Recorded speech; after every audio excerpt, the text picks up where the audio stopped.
For 3 weeks, 20 students from the University of Washington would experience an adventure of a lifetime. Studying abroad to 8 unique locations across India, we immersed ourselves in Indian culture, cuisine, art, history, and architecture. Bangalore was a fast-paced environment. Traveling around in rickshaws, we were surprised on the precision and skills that drivers had navigating the streets. When visiting the markets, we saw the entrepreneurial innovation that many vendors had to adopt in a competitive economy. We had the amazing opportunity to visit Akshaya Patra, a non-profit organization focusing on providing lunch meals to school children every day. Witnessing their operation, we were mesmerized by the impact that one organization can have to the communities across India. On August 29th, we had the opportunity to visit Parikrama Humanity Foundation. When we entered, we lit a candle representing us joining the school and being a part of their family. By lighting this lamp and setting it afloat, it symbolizes that you are now becoming a part of the Parikrama family and sharing your light and love with the rest of the foundation. This organization provides disadvantaged youth from the Bangalore slums an opportunity to advance outside of their socioeconomic environment they were born into and go to schools to build a better future for themselves and their families. The kids were so excited to meet us and show us their accomplishments and play with us. By lunchtime, we were best friends with the children and they were holding our hands, leading us up to eat. We then went to the more industrialized side of Bangalore for a cooking lesson. We learned how to make the traditional North Indian dish butter chicken and feast on many Indian snacks, my favorite being pani puri, all while learning the importance of spice and patience while cooking Indian food. Our instructor was a college friend of our Professor Abhinav. The day ended with a birthday celebration for our study abroad group member Jad, who was turning 19. Happy birthday to you.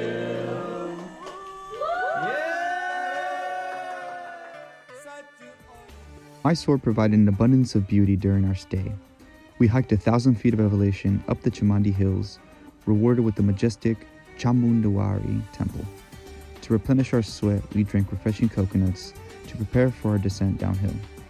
Along the way, we learned that many people in India hike this trail as a sign of reverence toward their gods. We saw children, grandparents, and people that were handicapped hike up the trail. Our next visit was the Mysore Palace, a royal residency of the Wadir dynasty. The beautiful architecture was impressive to witness, while keeping in mind that people had to construct this masterpiece without the technology we have today. One of the memorable moments in Mysore was getting to try the famous Southeast Indian dish known as dosa. Professor Abhinav explained this tasty dish during our lunch. Mysore masala dosa. It's a local specialty. It's a dosa with a thin layer of chili paste inside, which adds a little bit of punch. Entering Coorg, we were greeted by the jungle, humidity, and amazing landscapes. It was nothing I've seen before. The highlight of Coorg was our trip to the elephant sanctuary. We all lined up, eagerly waiting to go onto the boats. I made my way onto the first boat, and once I arrived, I was instantly sprayed with the elephants, encouraged by Abhinav's comment to the workers in Hindi.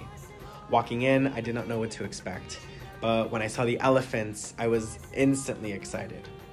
We were able to pet and feed the elephants and had the Instagrammable opportunity to take pictures with them. After this, we made our way to lunch, ate some amazing Indian cuisine, and made our way to hike the coffee plantation. I was able to try some raw coffee beans and learn about India's history and current-day coffee market. It was an experience that taught me about rehabilitation, culture, and history.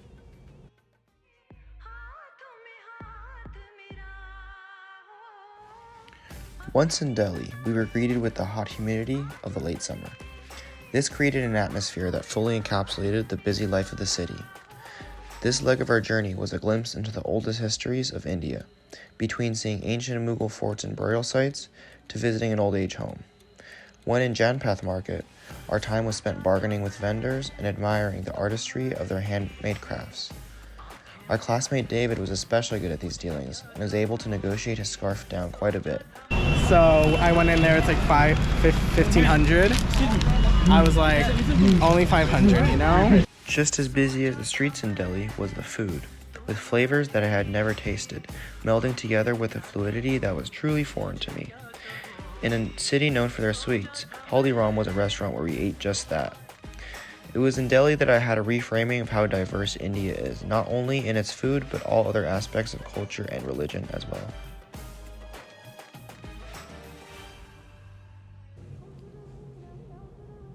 McClarganj, aka the Himalayas, had to have been one of my favorite cities throughout the trip. The main factor for this was that it felt like we were in another country.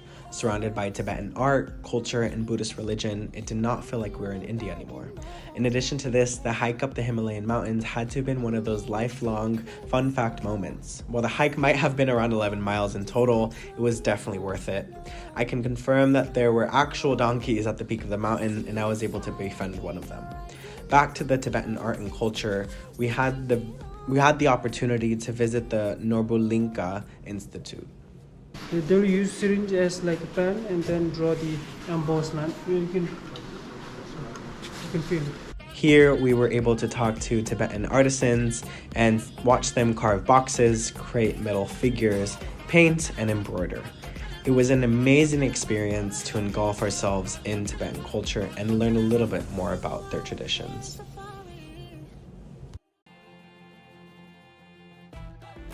We spent September 15th in Amritsar, where we had the opportunity to visit the Golden Temple.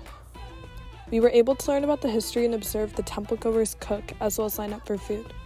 The temple was unbeatable at night, and watching the sunset and experiencing people going into the water to bless and bathe themselves, as well as pray, was something that I will never forget.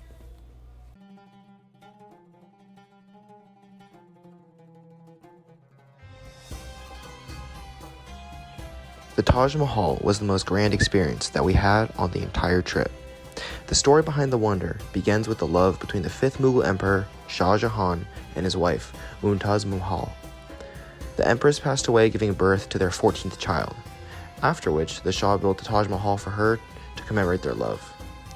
While the use of Muslim styles of architecture are apparent, Shah Jahan had commissioned the building of the monument as one of love rather than religion.